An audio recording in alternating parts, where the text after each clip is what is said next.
VV National Plastic Chairs. உடலுக்கு rest, சேருக்கு best. Holidays-nale, adu namma GT Holidays da. GT Holidays, South India's #1 travel brand. You know you are special when you're with GT Holidays. AIADMK Vijay கூட்டணி வருமா அப்படின்னு ஒரு விவாதம் புதுசாக கிளம்பி இருக்கு. இந்த கூட்டணி வருமா அப்படின்னு கேட்டீங்க. வரும், ஆனால் வராது அப்படின்னு ஒரு நகைச்சுவை சொல்லலாம். ரெண்டு தரப்புலையுமே கூட்டணியை விரும்புவதாகத்தான் நான் அறிந்து கொண்டிருக்கேன். அதாவது அதிமுக இப்போ தொடர் தோல்வியினால் அவங்களுக்குள்ளே விவாதித்து சீக்கிரமிக்க தலைவருடைய துணையில் நம்ம மறுபடியும் பில்டப் பண்ணலாமா அப்படின்னு சில யோசனைகள் சொல்லப்பட்டதா தெரிஞ்சுக்கிறது, எனக்கு தெரியுது. பட் விஜய் தரப்பு அது பொதுவான கருத்து என்னன்னா, எல்லாரையும் சேர்த்துக்கலாமே அப்படிங்கிற மாதிரி சொல்லியிருக்காருன்னா, தனக்கு கீழே மற்றவங்க வரணும் என்கிற ஆசை தமிழக வெற்றி கழகத்துக்கு இருக்கு. அதிமுக இந்த முடிவுக்கு வந்ததுக்கு இப்போது என்ன காரணம்னா, இந்த மாதிரி களமே காணாத, இதுவரையில் களத்தையே பார்க்காத விஜயினுடைய கட்சி தமிழக வெற்றி கழகத்தினுடைய அதோடு உறவு வைத்துக் கொள்வது, இப்போ கேட்கிற டிமாண்டெல்லாம் பூர்த்தி செய்வது என்பது சாத்தியமா? அதனால் தயக்கம் இருக்கிறது. அதிமுக கூட்டணி வந்தால் சேர்த்துப்போம் அப்படின்னா ரெண்டு விதமாக எடுத்துக்கலாம். என் தலைமையில் கூட்டணிங்கிற அர்த்தமாக இருக்கலாம். இவர்கள் வேறு எந்த கூட்டணியில் இணைவார்களா, சரிசமமாக இருப்பாங்களா என்னன்னு தெரியல. ரெண்டு கட்சிகள் சமமாக இடங்களை பகிர்ந்து கொண்டு களத்தில் கண்டால் அது தமிழ்நாட்டில் வெற்றி பெறாது. ஒரே மேடையில் திருமா விஜய், அந்த நிகழ்வு நடக்குமே, ஆனால் அதை திமுக ரசிக்குமா? திமுகவை மனநிலை புரிந்து கொண்ட அடிப்படையில் இதை திமுக இக்னோர் செய்யும் என்று நினைக்கிறேன். இக்னோர் செய்வது தான் புத்திசாலித்தனமான அரசியல் காய் நகர்த்துதல். டிசம்பர் 6ஆம் தேதி நிகழ்வு என்பதை அது ஒரு நிகழ்வாக, ஒரு இலக்கிய புத்தக நிகழ்வாக கருதி ஒதுக்கிடுவாங்க.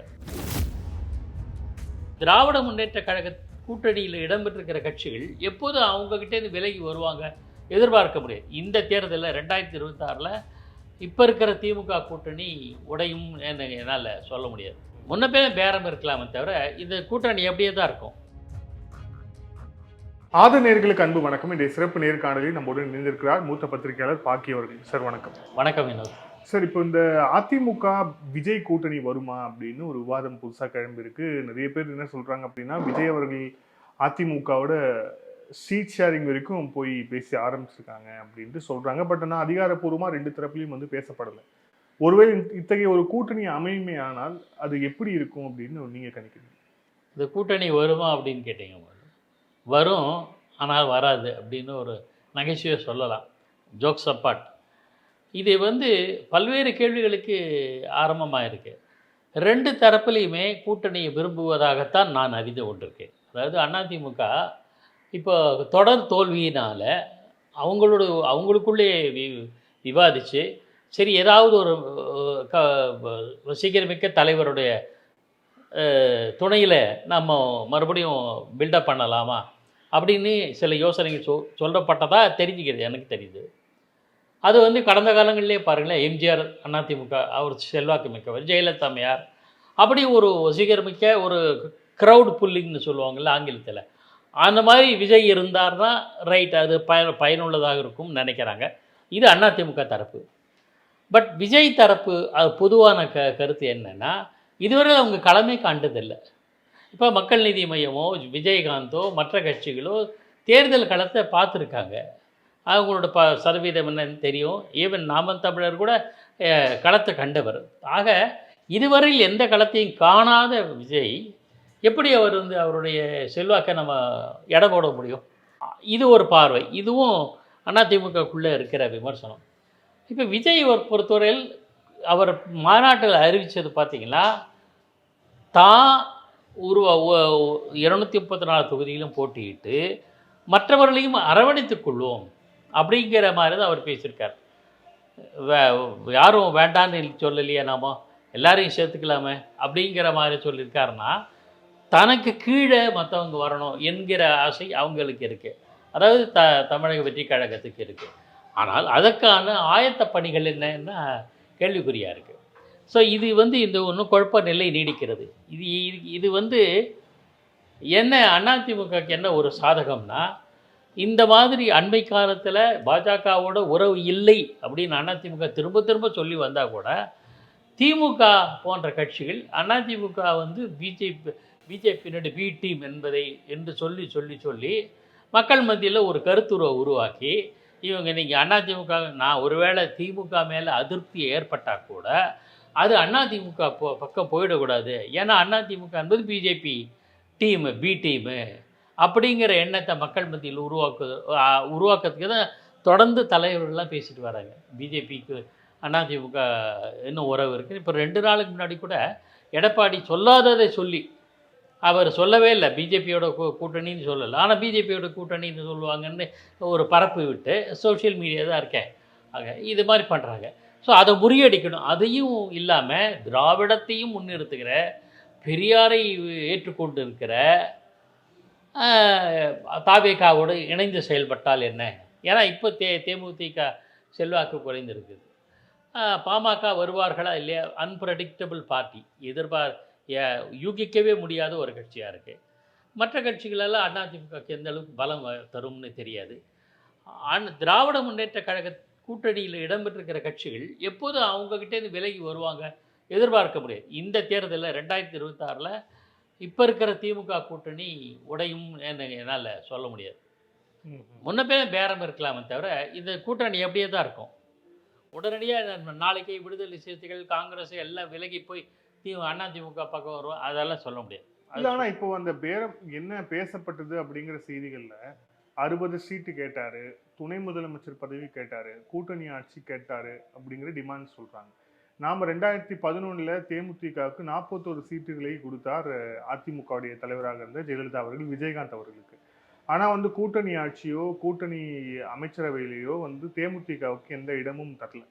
ஆனால் இப்போ அதே மாதிரியான ஒரு டிமாண்ட் இல்லாமல் கூட்டணி ஆட்சி, துணை முதலமைச்சர் பதவி, அமைச்சரவையில் இடம் அப்படிங்கிற அந்த ஒரு டிமாண்ட் வந்து தாவேகாவிடம் இருந்து போச்சு அப்படின்னா அதை அதிமுக வந்து கன்சிடர் பண்ணுமா அப்படிங்கிற இன்னொரு கேள்வி.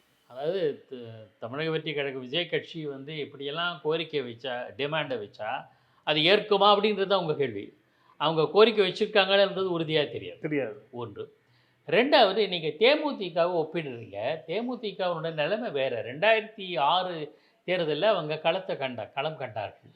அப்போது அவங்களுக்கு வந்து கணிசமான வாக்குகள் கிடைச்சது. தேமுதிக விஜயகாந்த் கட்சி, விஜயகாந்த் மட்டும்தான் வெற்றி பெற்றார். அது ரிஷிவந்தியம் என்று விருதாச்சலம் மற்ற வேட்பாளர்கள் வெற்றி பெறாட்ட கூட கணிசமான வாக்குகள் பெற்றதுனால அந்த தேமுதிக வாக்குகளும் அதிமுக பெற்ற வாக்குகளும் சேர்ந்தால் திமுக அப்போ ஆட்சி அமைத்து திமுக தான் மறுபடியும் வந்தது. மைனாரிட்டி கவர்மெண்ட் கூட ஜெயலலிதா அம்மையார் கிண்டல் பண்ணுவாங்க. அந்த குறைந்த வாக்கு வித்தியாசத்தில் தான் சில இடங்களில் வெற்றி பெற்று திராவிட முன்னேற்ற கழகம் கலைஞர் கருணாநிதி ஆட்சி அமைச்சது. ஆனால் அந்த டிஃபரன்ஸு அதிமுக அந்த வாய்ப்பை வெற்றி வாய்ப்பு இழந்ததுக்கு என்ன காரணம்னா அந்த டிஃபரன்ஸ் ஆஃப் ஓட் இருக்கு இல்லையா, வாக்கு வித்தியாசம், அதில் பெரும்பகுதி வந்து இப்போ தேமுதிக வசம் இருக்குது. ஸோ தேமுதிகவும் அதிமுகவும் இணைந்ததால் தேமுதிக பெற்ற வாக்குகளும் அதிமுக கிடைத்து அதிமுக பெரும்பான்மை பலம் பெறும் என்ற கணக்கு ஜெயலலிதா அம்மையார் போட்டாங்க. 2006 கிடைச்ச 2006 சட்டப்பேரவை தேர்தலில் முடிவை எடுத்து இந்த முடிவுக்கு வந்தாங்க. ஆஹா, இது நம்ம கணக்கு சரியாக போடலை அப்படின்ட்டு. அப்புறம் 2011 கூட்டணி சேர்ந்தாங்க. அதன் மூலம் தேமுதிகவுக்கும் லாபம். தேமுதிகவுக்கு கணிசமான இடங்கள் கட்சி, விஜயகாந்த் எதிர்கட்சி தலைவராக அதிமுக ஆட்சிக்கு வந்தது. சரி, இந்த கணக்கு எப்போ வந்தது? ஜெயலலிதா 2011 கூட்டணி சேர்ந்தாங்க. அப்போ டிமாண்ட் வைக்கலை, விஜயகாந்த் டிமாண்ட் எதுவும் வைக்கலை. நம்ம 2 பேரும் கூட்டணி சேரலாம், ஜெயிப்போம், திமுகவை தோற்கடிப்போம், இந்த எண்ணம் தான். அப்போது எந்த விதமான கோரிக்கையும் இல்லை. 1. 2வது, விஜயகாந்துக்கே இந்த தடவை அதிமுகவோட கூட்டணி அமைப்பா, அடுத்த வாட்டி மெல்ல மெல்ல ஸ்டெபிலைஸ் ஆகி நாமளே தனியாக நின்று அடுத்த கட்டமாக மெல்ல மெல்ல வளர்ந்து நாம் ஆட்சி பிடிப்போம், நாம் அந்த எண்ணத்தில் தான் விஜயகாந்த் இருந்திருக்கார். துரதிருஷ்டமாக காலச்சூழலில் மாறி போச்சு. அது 1. 2. அடுத்தது என்னென்னா, இந்த முடிவுக்கு ஜெயலலிதா அதிமுக இந்த முடிவுக்கு வந்ததுக்கு போது என்ன காரணம்னா, ஏற்கனவே தேமுதிக விஜயகாந்த் கட்சி தேர்தலில் களம் கண்டு ஒரு கணிசமான தாக்கத்தை ஏற்படுத்தியிருக்கிறது, இம்பேக்ட் ஏற்படுத்தியிருக்கிறது. இந்த புரிதல் அதனால தான் கூட்டணிக்கு சேர்த்துக்கிட்டாங்க. அப்போ கூட வேறு எந்த டிமாண்டும் இல்லை. இந்த மாதிரி களமே காணாத, இதுவரையில் களத்தையே பார்க்காத விஜயினுடைய கட்சி தமிழக வெற்றி கழகத்தினுடைய அதோடு உறவு வைத்துக் கொள்வது, இப்போ கேட்கிற டிமாண்டெல்லாம் பூர்த்தி செய்வது என்பது சாத்தியமா? கேள்விக்குரியது தான். அதனால் தயக்கம் இருக்கிறது அதிமுக. ஆனால் அதிமுக தரப்புல இருந்து பார்த்தோம் அப்படின்னா நிறைய விமர்சகர்கள் சொல்றது அதிமுகவுக்கு ஒரு யங் ஃபேஸ் இல்லை. இந்த எலெக்ஷன்லேயே கிட்டத்தட்ட இப்போ வருகிற 2026 எலெக்ஷன்லேயே கிட்டத்தட்ட ஒரு 30 லட்சம் வாக்காளர்களுக்கு மேலே எல்லாமே ஃபர்ஸ்ட் டைம் ஓட்டர்ஸாக இருக்கிறாங்க. அதுக்கப்புறம் வந்து 18லேருந்து 25, 25லேருந்து 35 வயசுக்கு இருக்கக்கூடிய அந்த வாக்காளர்கள் எண்ணிக்கை ரொம்ப கணிசமாக இருக்குது. இவர்களுக்கு இருக்கக்கூடிய ஒரு இளைஞர் முகம் அதிமுகவில் இல்லை. விஜயை அதுக்கு அவங்க யூஸ் பண்ணிக்கலாம் அப்படின்னு ஒரு கருத்து இருக்கு. அது அடுத்தது அதை சொன்னேன். விஜய் கட்சி தமிழக வெற்றி கழகத்தோடு உறவு வைத்துக் கொள்ள வேண்டும் என்று அதிமுக விரும்பினால் இளைஞர்களை அதிகம் ஈர்க்கிற கட்சி என்கிற அடிப்படையில் ஈர்க்கலாம். அப்போ இதுக்கு என்ன, இந்த எண்ணம் அதிமுகவுக்கு இருக்கிறதுக்கு என்ன காரணம்னா, மாநாடு நடந்து முடிஞ்ச உடனே எடப்பாடி பழனிசாமி அதிமுக அவங்க விஜய் குறை சொல்லலை அப்படின்னார். அதாவது அதிமுகவை தமிழக வெற்றி கழகம் வெறுக்கவில்லை, விஜய் நிராகரிக்கவில்லை, ஆகையினால கதவுகள் திறந்திருக்கு என்கிற மனநிலைக்கு அதிமுக வந்துடுச்சு. இதில் மாற்று கருத்து கிடையாது. என்னன்னா, இது தாவேகா என்ன விரும்புது, என்ன களப்பணி ஆற்ற போகிறது, என்ன மாதிரி காய் நகர்த்த போகுது என்பது தான் தெரியல. அது விஜய்க்கும் இதுவரையில் தெளிவாக அதை பற்றி முடிவு எடுக்கலை, தெரிவிக்கவும் இல்லை. கூட்டணி வந்தால் சேர்த்துப்போம் அப்படின்னா ரெண்டு விதமாக எடுத்துக்கலாம். என் தலைமையில் கூட்டணிங்கிற அர்த்தமாக இருக்கலாம். இவர்கள் வேறு எந்த கூட்டணியில் இணைவார்களா, சரிசமமாக இருப்பாங்களா என்ன தெரியல. ஒரே ஒரு விஷயத்தை சொல்லி ஆகணும் இந்த இடத்துல. ரெண்டு கட்சிகள் சமமாக இடங்களை பகிர்ந்து கொண்டு களத்தில் கண்டால் அது தமிழ்நாட்டில் வெற்றி பெறாது. மேற்கு வங்கத்திலையும் அல்லது கேரளாலையும் போன்ற சில மாநிலே, மகாராஷ்டிராவில் கூட கணிசமான இடங்களை பகிர்ந்துக்கிறாங்க இல்லை, அந்த மாதிரியான சூழல் தமிழ்நாட்டில் எப்போதும் இல்லை. ஒரே ஒரு முறை அந்த பரீட்சார்த்தமாக முயற்சி பண்ணி பார்த்தாங்க. 1980 திமுகவும் காங்கிரஸும் சமமாக இடங்களை பகிர்ந்து கொண்டது. தேர்தல் கடத்தில் படுதோல்வி அடைந்தது. ரெண்டு கட்சியும் வரல. வந்தால் கூட்டணி அமைச்சரவை அமைப்பது கூட தயாராக இருந்தாங்க. ஆனால் அந்த தேர்தலில் முந்தைய இடங்களை விட குறைவாக தான் திமுக வெற்றி பெற்றது. அந்த குறைந்த இடங்களை தான் திமுக பெற்றது. அதிமுக மீண்டும் ஆட்சி அமைக்கும். ஆகையினால அந்த சரிசமமாக பகிர்ந்துக்கிறது நடக்காது. கூட்டணிக்கு யார் தலைமை என்பதில் தான் சிக்கல் வரும். அதை அவர்கள் எப்படி சமாளிக்க போகிறார்கள்னு பார்க்கணும், பொறுத்திருந்து பார்க்கணும். ஸோ இப்போ இந்த ஒரு ஃபார்மேட்டபிள் அலைன்ஸ்ன்னு சொல்லிட்டு இது ஒரு பக்கம் போயிட்டுருக்கு. இன்னொரு பக்கம் அந்த டிசம்பர் 6ஆம் தேதி அந்த நிகழ்வு வந்து உறுதி செய்யப்பட்டிருக்கு. அதில் வந்து ஒரே மேடையில் வந்து திருமாவளவன், விஜய் அவர்கள் வருவது ஏறக்குறைய வந்து உறுதியாக இருக்குது. விகடனில் அதுக்கான விளம்பரங்கள்லாம் தொடங்கிடுச்சு அப்படிங்கிறதையும் பார்க்குறோம். அந்த நிகழ்வு நடக்குமே, ஆனால் அதை திமுக ரசிக்குமா? ஒரே மேடையில் திருமா விஜய். ஒரு கருத்து சொல்லட்டுமா? எனக்கு திமுகவை மனநிலை புரிந்து கொண்ட அடிப்படையில் இதை திமுக இக்னோர் செய்யும் என்று நினைக்கிறேன். நீங்கள் கடந்த பல காலமாக நீங்கள் பாருங்கள், திமுக விடுதலை சிறுத்தைகளினுடைய கோர் இஷ்யூ நாங்கள் அதாவது ஆட்சியில் பங்குன்னு சொல்லிட்டு வராங்கல்ல, எந்த காலத்திலேயாவது ஸ்டாலின் அதுக்கு ரியாக்ட் பண்ணியிருக்காரா, எதிர்வினையாற்றி இருக்கிறாரா? இல்லை. அவர் தெளிவாக இருக்கார். கட்சியில் 2ஆம் கட்ட 3ஆம் கட்ட தலைவர்கள் என்னோட பேசலாம். எப்போவுமே இந்த அரசியல் கட்சிகள்கிட்ட ஒரு பழக்கம், 2ஆம் கட்ட 3ஆம் கட்ட தலைவர்கள் நிறைய பேசுவாங்க, பரபரப்பாக இருக்கும், நிறைய தகவல்கள், அது பல்வேறு யூகங்களை எழுப்போம். மேலிடம் அதுக்கு ஒரு முற்றுப்புள்ளி வைத்திரும். மேலிடம் என்றால் சுப்ரீமோ ஆஃப் த பார்ட்டி, கட்சியின் தலைவர். அது கலைஞர் கருணாநிதியாக இருக்கலாம், காங்கிரஸ் எடுத்துக்கொண்டால் சோனியாவாக இருக்கலாம், பிஜேபி என்றால் நரேந்திர மோடியாக இருக்கலாம். மேலிடத்தில் இருக்கும் முடிவு அதை ஒரு ஃபுல் ஸ்டாப் வச்சுருவாங்க, அதுக்கப்புறம் நகராது.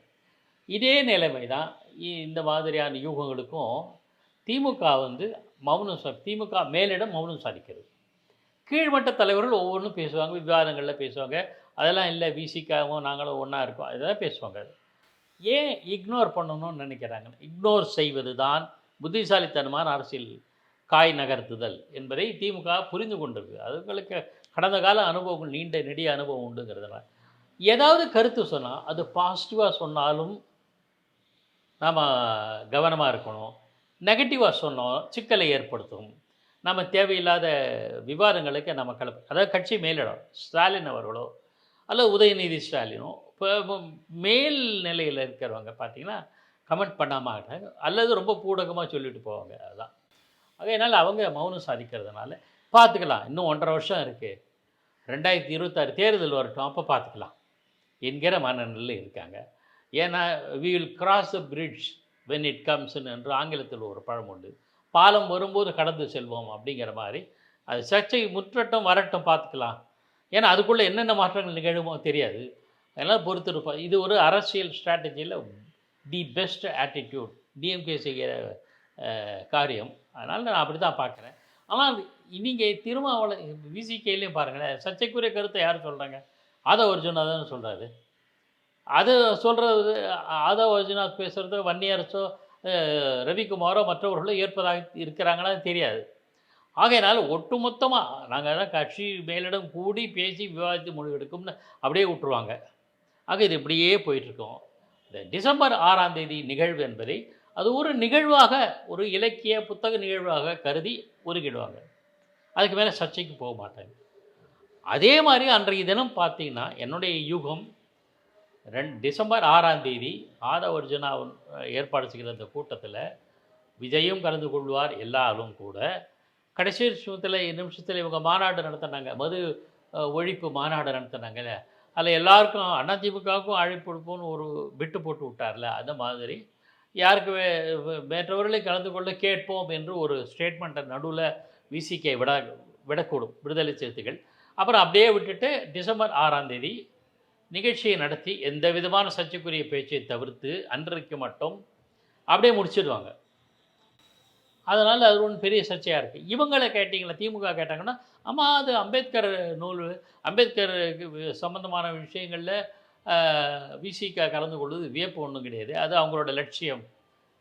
ஆகையினால் அவங்க கலந்துக்கிட்டாங்க, தொல் திருமாவளவன் கலந்துக்கிட்டான்ட்டு திமுகவினரே சொல்லக்கூடும், விடுதலை சிறுத்தைகளும் சொல்லக்கூடும்.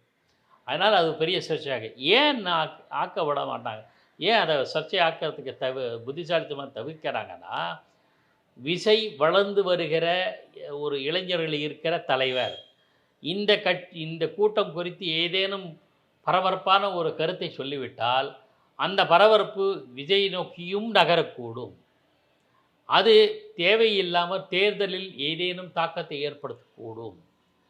அதன் விளைவுகள் எப்படி இருக்கும் என்று எதிர்பார்க்க முடியாது. இருக்குமா இருக்காதான்னு தெரியாது. ரிஸ்க் எடுக்க வேணாங்கிற ஒரு ஸ்ட்ராட்டஜிக் மூவ், ராஜதந்திர நகர்வை திமுக கடைப்பிடிக்கிறது. அந்த விஷயத்தில் அவங்க தெளிவாக இருக்காங்க. இந்த நேர்காணல இறுதியான கேள்வி, இன்னைக்கு வந்த சில பத்திரிகைகளில் துணை முதலமைச்சர் உதயநிதி ஸ்டாலின் தூத்துக்குடியில் போய் ஒரு மாவட்ட ரீதியாக ஒரு நிகழ்வில் பங்கேற்று பங்கேற்க திட்டமிட்டு இருந்து அதுக்கப்புறம் அது ரத்து செய்து விட்டு அது கிளம்பிட்டாரு. அதே மாதிரி தூத்துக்குடி நிகழ்வில் அப்போது கனிமொழி அவர்களும் இங்கே இல்லை, சிங்கப்பூரில் இருக்கிறாங்க. ஸோ கனிமொழி அவர்களுக்கும் உதயநிதி அவர்களுக்கும் ஒரு மோதல் போக்கு நீடிக்கிறது அப்படிங்கிற மாதிரியான ஒரு விஷயத்தையும் எழுதியிருக்கிறாங்க. பார்ப்போம், இதை நீங்கள் எப்படி பார்க்குறீங்க? இதே மாதிரி கொஞ்ச நாளுக்கு முன்னாடி கனிமொழியோட பிறந்த நாளுக்கு உதயநிதி வாழ்த்து சொல்லலை, அல்லது உதயநிதி பிறந்த நாளுக்கு கனிமொழி வாழ்த்து சொல்லலை அப்படின்னு ஒரு கலப்பி விட்டாங்க. அதை பற்றி இப்போ யாராவது பேசுகிறோமா? இல்லை. அதே மாதிரி தான் இதை பற்றி யாரும் பேச மாட்டோம் ஒரு 4 மாதம் கழிச்சு. இது மாதிரி பேசுவது என்பது எல்லாத்தையுமே நம்ம அதுக்காக அவங்களுக்குள்ள முரண்பாடு கருத்துக்கள் இல்லை அப்படி இப்படின்னு அதெல்லாம் நமக்கு தெரியாது. எதுவாக இருந்தாலும் கத்திரிக்காய் முத்தினா கடைக்கு வரும். ஆனால் நாமளே முடிவு எடுத்துக்க முடியாது. இப்போ மு.க. அழகிரிக்கும் மு.க. ஸ்டாலினுக்கும் முரண்பாடுகள் இருந்தனவா இல்லையா? 5 ஆண்டுகளுக்கு முன்பு கலைஞர் கருணாநிதி இருந்தபோது எப்படி அதை அவங்க சமாளித்தாங்க? ஏதாவது அதனால் ஏதாவது சலசலப்பு ஏற்பட்டதா? ஒரு கட்டத்தில் திமுகவோட வடபகுதியெல்லாம் ஸ்டாலின், தென்பகுதியெல்லாம் மு.க. அழகிரி அப்படிலாம் பேசப்பட்டது. அவர் ஒரு செல்வாக்குமிக்க தலைவராக வருவார் என்றெல்லாம் பேசப்பட்டது. ஸ்டாலின் ஒரு கட்டத்திலையும் ஒரு நாளும் ஒரு நிமிடமும் கூட மு.க. அழகிரி பற்றி ஒரு வார்த்தை சொன்னதில்லை. நல்ல அரசியல் காய நகர்த்த தெரிந்தவர் அவர். அதனால இக்னோர் பண்ணிடுவது. இதுக்கு கட்சிக்குள்ளே இருக்கிற குடும்பத்தில் இருக்கிற முரண்பாடுகள் அதெல்லாம் ஒன்றுமே கிடையாது. இருக்கலாம், இருக்குன்னு இல்லைன்னு நான் சொல்ல முடியாது சார். அதை எப்படி சமாளிக்கிறது கட்சி மேலிடம், அதுதான் முக்கியம். எல்லா கட்சியிலும் இது புதுசு இல்லை சார். ஜவஹர்லால் நேரு மறைந்த உடனே விஜயலட்சுமி பட்டேல், ஜவஹர்லால் நேருவின் தங்கை, அவங்க ஐநா சபை தூதுவராக கூட இருந்தால், பெரிய பதவியில் இருந்தாங்க. அவங்களா இந்திரா காந்தியா என்ற ஒரு பேச்சு கூட அடிபட்டது. இது எப்போ? 60களில். ஆனால் அது பெரிய விவாதமாக இல்லை, ஒரு சிறிய அளவில் விவாதமாக இருந்தது. அப்படியே மறைஞ்சு போச்சு. அடுத்து லால் பகதூர் சாஸ்திரிக்கு பிறகு இந்திரா காந்தி வந்தாங்க பிரைம் மினிஸ்டர். ஆக அவங்க எப்படி சமாளித்தாங்களோ அதே போல தான் இவங்களும். அதனால் அந்த விஷயத்தை எப்படி எதை ஹேண்டில் பண்ணணும், எதை எப்படி ஹேண்டில் பண்ணணும்னு தெரியும். அதுதானே தவிர ஆகையினால அரசியல் கட்சிகள் விஷயத்தில் அவங்க எப்படி சமாளிச்சிடுவாங்க, யாரை எப்படி சமாளிக்கணும் அப்படின்னு அவங்களுக்கு தெரியும். இது மாதிரி விவாதம் வரத்தான் செய்யும். ஒரு 2 மாதம் கழிச்சு இது மறந்து போகும். அதுதான் உண்மை. நன்றி சார். பல விஷயங்கள் தேங்க்யூ சார். Thank you sir. அதற்கு என் நெஞ்சார்ந்த நன்றி.